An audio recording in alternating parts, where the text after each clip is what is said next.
Bu kosada Buxoro xonligining hukmdori Amir Said Mir Muhammad Alimxon ibn Sayyid Abdul Ahadxon Al-Mang'itiyning sevib tanovul qilgan taomlari turibdi va buning retsepti sizlarga qiziq bo'lsa, videoni oxirigacha ko'rishinglarni tavsiya qilamiz.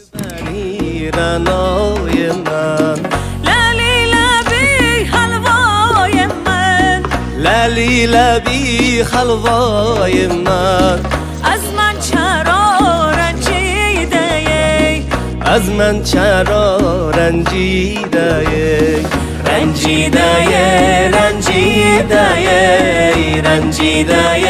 رنجیده‌ای از من چرا رنجیده‌ای از من چرا رنجیده‌ای یک شب تو